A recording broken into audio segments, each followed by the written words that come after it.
আগামী শনিবার থেকে আবারও রাজনৈতিক দলগুলোর সঙ্গে আলোচনায় বসতে যাচ্ছেন প্রধান উপদেষ্টা ডক্টর মোহাম্মদ ইউনূস। উপদেষ্টা পরিষদের অন্য সদস্যরাও আলোচনায় অংশ নেবেন।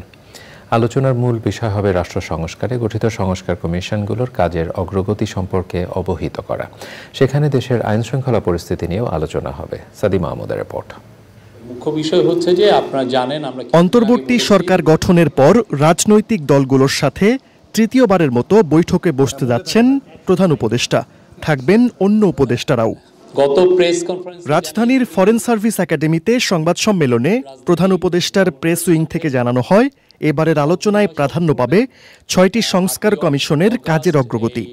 ইন্টারিম গভর্নমেন্ট ফরমেশন হওয়ার পরের থেকে 2 দফা রাজনৈতিক দলগুলোর সাথে কাউন্সিল অফ অ্যাডভাইজারের মিটিং হয়েছে এবং এইটারই চলমান প্রক্রিয়ায় এই শনিবার থেকে আবার নতুন দফা আলোচনা শুরু হবে। যে কমিশনগুলো যেটা হয়েছে আপনারা জানেন 6টা কমিশন হয়েছে, এটার কাজের অগ্রগতি সম্পর্কে অবহিত করা হবে তাদেরকে এবং দেশের আইন শৃঙ্খলা বিষয়েও তাদের সাথে কথা হবে এবং তাদের পরামর্শ নেওয়া হবে। 2 থেকে 3 দিনের মধ্যেই পূর্ণাঙ্গ কমিশন গঠন করা হবে।